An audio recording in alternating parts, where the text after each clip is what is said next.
बुलबुल नाम की एक लड़की थी जो अपनी माँ और छोटे भाई अर्जुन के साथ रहती थी। उसके पापा काफी वक्त पहले गुजर गए थे। बुलबुल एक बड़ी कंपनी में नौकरी करती थी और हाल ही में उसके भाई ने भी कॉलेज में टॉप किया था। आज बुलबुल अपनी माँ और भाई के साथ बाहर खाना खाने आई थी। अरे बुलबुल बेटा, ये होटल तो बहुत बड़ा है ना, यहाँ तो हमारा बहुत ज्यादा बिल आएगा। अरे माँ, तुम बिल मत देखो, अभी तो मेरा दिल देखो, दिल। हाँ माँ, ये पार्टी दीदी सिर्फ मेरे टॉप करने की खुशी में नहीं दे रही है, बल्कि एक और खास वजह भी है। खास वजह? कैसी खास वजह? तभी वहाँ पर एक वेटर एक केक लेकर आ जाता है। केक देखकर बुलबुल की माँ हैरान हो जाती है। अरे ये क्या, ये केक भला किस लिए? अरे माँ, आपको याद नहीं है क्या, आज आपका जन्मदिन भी है। अरे मेरे बच्चों, तुम्हें ध्यान था? और क्या माँ, भला हम आपका जन्मदिन भूल सकते हैं क्या? बुलबुल की माँ ये सब देखकर बहुत खुश हो जाती है। इसके बाद वो लोग खाना खा के अपने अपने घर चले जाते हैं। बुलबुल अपने छोटे से परिवार में बहुत खुश थी, लेकिन कोई था जिसे बुलबुल की खुशियां बिल्कुल भी भा नहीं रही थीं। वो थे बुलबुल के बड़े ताऊजी। जब बुलबुल के पिता का देहांत हुआ था तब उसके ताऊजी ने उनकी सारी जायदाद हड़पने की बहुत कोशिश की थी, लेकिन सब कुछ बुलबुल की माँ के नाम होने के कारण वो कामयाब नहीं हो पाए थे। बुलबुल की माँ ने सब कुछ अपने दोनों बच्चों के नाम कर दिया था, इसलिए ताऊजी को बुलबुल के परिवार से बदला लेना था। एक दिन सुबह सुबह ही बुलबुल के घर की घंटी बजती है। अरे ये सुबह सुबह कौन आ गया है? अर्जुन बेटा जरा जा, दरवाजा तो खोलना। अर्जुन जाके दरवाजा खोलता है तो वहां पर कोई भी नहीं था, बस सामने जमीन पर एक बड़ा सा संदूक रखा हुआ था। अरे माँ, यहाँ तो बस एक पुराना सा संदूक रखा हुआ है। ये सुनकर बुलबुल और उसकी माँ भी दरवाजे पर आ जाते हैं। अरे ये तो बड़ी ही अजीब बात है, आखिर ये संदूक यहाँ पर कौन छोड़ गया है? मुझे कुछ ठीक नहीं लग रहा माँ, इसे यहाँ से हटवा देते हैं। अरे नहीं नहीं, मुझे तो ये बहुत अच्छा लग रहा है, और ये यहाँ कोई छोड़कर ही गया है ना, इसका मतलब है कि ये हमारे लिए ही है, तो क्यों ना हम इसको रख लें। नहीं बेटा, बुलबुल ठीक कह रही है, इसे हटा देते हैं। लेकिन अर्जुन अपनी जिद के आगे किसी की भी नहीं सुनता। उसे पुराने सामान का बहुत शौक था और इसलिए वो जिद करके संदूक को घर में ही रखवा लेता है। इसके बाद सब अपने अपने काम पे लग जाते हैं। उसी रात को बुलबुल और उसकी माँ एक साथ सो रहे थे, मगर अर्जुन को नींद नहीं आ रही थी। वो उठकर किचन में जाता है। ओहो, एक तो नींद नहीं आ रही है, ऊपर से भूख लग रही है, अब क्या करूं? इतनी रात को क्या बनाऊं और क्या खाऊं? अर्जुन अपने आप से ही बातें कर रहा था कि तभी पास में रखे संदूक में से कुछ आवाजें आने लगती हैं। ये क्या? ये तो संदूक में से आवाज आ रही है, चलकर देखता हूँ आखिर बात क्या है। अर्जुन संदूक के पास जाता है। पास जाने पर उसे आवाजें और भी तेज सुनाई देने लगती है। ऐसा लग रहा था मानो जैसे कोई संदूक के अंदर है जो जोर जोर से संदूक को पीट रहा हो। ये आवाज तो बढ़ती जा रही है, मुझे इसे खोलकर देखना चाहिए। अर्जुन संदूक के पास जाता है। अर्जुन बिना ज्यादा सोचे समझे संदूक को खोल देता है। संदूक खोलते ही उसमें से एक डरावनी चुड़ैल बाहर निकल आती है और अर्जुन पे हमला कर देती है। अर्जुन डर के मारे तुरंत बेहोश हो जाता है। तो यही है मेरा शिकार, चलो अब खेल शुरू करती हूँ। चुड़ैल अर्जुन को उठा लेती है और उसे लेकर कहीं चली जाती है। सवेरा हो जाता है और बुलबुल की माँ परेशान होकर बुलबुल को उठाने आती हैं। बुलबुल उठ जा बुलबुल, अर्जुन कहीं भी नजर नहीं आ रहा है। क्या? कैसी बात कर रही हो माँ? यहीं कहीं होगा, इसमें इतना परेशान होने की क्या जरूरत है?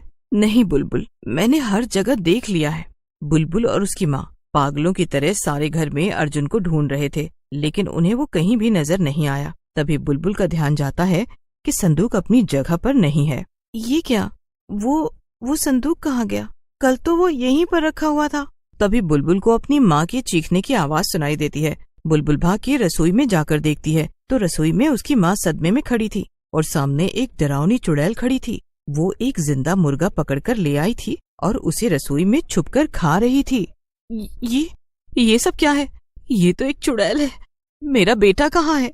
मुझे तो चक्कर आ रहा है। बुलबुल माँ घबराओ मत माँ, मैं इससे बात करती हूँ। बुलबुल हिम्मत करके आगे बढ़ती है और चुड़ैल से कहती, कौन हो तुम और यहाँ पर क्यों आई हो? मेरा भाई कहाँ है? क्या तुमने उसे कुछ चोट पहुंचाई है क्या?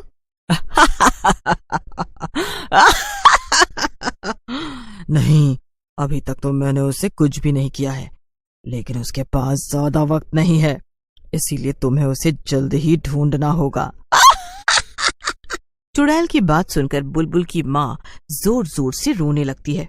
मगर तुम ये सब क्यों कर रही हो? भला तुम हमसे क्या चाहती हो? बुलबुल और उसकी माँ पलटकर देखते हैं तो वहां पर उसके ताऊजी खड़े थे। आप यहाँ भला क्यों आए हैं? अब आपको हम लोगों से क्या चाहिए? मुझे तो तुमसे हमेशा से बस एक ही चीज चाहिए। तो क्या ये सब तुमने पैसों के लिए किया है? तुम्हें शर्म नहीं आती हम लोगों को ऐसे परेशान करते हुए? अरे आखिर तुम्हें कितना लालच है? अरे जिस प्रॉपर्टी के तुम पीछे पड़े हो ना, वो मेरे पति की है और अब मैंने उसे अपने बच्चों के लिए बचा के रखा है। तुम्हें वो कभी भी नहीं मिलेगी। अरे पागल औरत, अगर तेरे बच्चे बचेंगे तब तो तू उन्हें प्रॉपर्टी देगी ना, लेकिन ये चुड़ैल तो उन्हें मार डालेगी। हाँ। बुलबुल और उसकी माँ ये सुनकर डर गए। माँ, हमें नहीं चाहिए कोई प्रॉपर्टी, आप इन्हें सब कुछ दे दीजिए। मैं बस यही चाहती हूँ कि अर्जुन सही सलामत वापस घर आ जाए। ये सुनकर बुलबुल की माँ ताऊजी से कहती है, ठीक है, मुझे मंजूर है, बस मेरे बेटे को वापस कर दो। ये हुई ना बात। ठीक है, ये लो, इन कागजों में साइन कर दो, इसके बाद मैं तुम्हें बता दूंगा कि तुम्हारा बेटा कहाँ है। बुलबुल की माँ साइन कर देती है और फिर कहती है, लो, कर दिया मैंने साइन। अब मुझे बताओ कि मेरा बेटा कहाँ है? लेकिन वो मैं कैसे बताऊं भला, वो तो मैं भूल गया। अरे तुम्हें याद तो होगा ना, मुझे भूलने की बीमारी है। तुम लोगों ने मुझे इतने साल तक परेशान किया है, तो क्या मैं तुम्हें ऐसे ही छोड़ दूंगा? तुम्हें मुझे ये प्रॉपर्टी इतने सालों बाद देने के लिए थोड़ी सजा तो जरूर मिलेगी, और तुम्हारी सजा यही है कि तुम्हें अब अपने बेटे से हाथ धोना पड़ेगा। ये सुनकर बुलबुल और उसकी माँ के तो मानो होश ही उड़ जाते हैं। बुलबुल के ताऊजी वहां से जाने लगते हैं, लेकिन तभी बुलबुल भागकर दरवाजा बंद कर देती है। नहीं, आप जब तक हमें अर्जुन का पता नहीं बताएंगे तब तक हम आपको कहीं भी जाने नहीं देंगे। चुड़ैल ये सुनकर बुलबुल की तरफ भागती है, लेकिन तभी बुलबुल की माँ चुड़ैल के आगे आकर खड़ी हो जाती है और उससे कहती है, तुम ये सब क्यों कर रही हो? तुम्हें इस सब से आखिर क्या फायदा मिलेगा?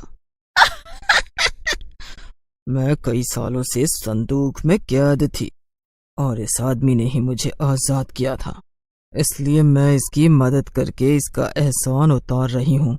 उसके बाद मैं आजाद हो जाऊंगी और कहीं भी जा सकती हूँ। लेकिन तुम्हारा काम तो पूरा हो चुका है ना? क्या मतलब है तुम्हारा? इसने तुम्हें संदूक से निकाला और बदले में तुमने हमें डरा के हमसे सारी प्रॉपर्टी इसके नाम करवा दिया। इसका मतलब अब तुम्हारा हिसाब बराबर हो गया है ना? अरे हाँ, ये तो तू एकदम ठीक कह रही है। हाँ, अब तुम यहाँ बेवजह ही परेशान हो रही हो। तुम्हें तो अब आराम से घूमना फिरना चाहिए। अब मैं चलती हूँ। मुझे बहुत से जरूरी काम है। इतना कहकर चुड़ैल वहां से झूमती हुई चली जाती है। उसके जाते ही बुलबुल और उसकी माँ ताऊजी पर हमला कर देते हैं। वो दोनों उसे खूब मारते हैं और उस प्रॉपर्टी के कागज को भी फाड़ कर फेंक देते हैं। अरे मगर मुझे नहीं पता कि वो कहाँ है। वो तो उस चुड़ैल को ही मालूम होगा ना, उसने ही अर्जुन को गायब किया था। ये सुनकर बुलबुल और उसकी माँ परेशान हो जाती हैं। उन्हें समझ ही नहीं आता कि अब वो क्या करें। ये क्या, उस चुड़ैल को ही ये पता था कि अर्जुन कहाँ है, लेकिन फिर भी वो चुपचाप वहां से चली गई। इसका मतलब कि उसने ये जानबूझकर किया है। मगर क्यों? उसे अब हमसे क्या चाहिए भला? ये तो उसे ढूंढकर उसी से पूछना पड़ेगा। बुलबुल, ताऊजी जल्दी हमें बताओ कि वो चुड़ैल कहाँ होगी, वरना हम अभी पुलिस को बुला देंगे और फिर आप अपनी बाकी की बची हुई जिंदगी जेल में काटिएगा। बुलबुल और उसकी माँ फौरन उस चुड़ैल को ढूंढने निकल जाते हैं। वो सीधा उस तांत्रिक के पास जाते हैं और इधर ताऊजी रफू चक्कर हो जाते हैं। क्या बुलबुल और उसकी माँ को अर्जुन वापस मिल पाएगा? क्या होगा ताऊजी का? ये जानने के लिए आपको देखना होगा संदूक से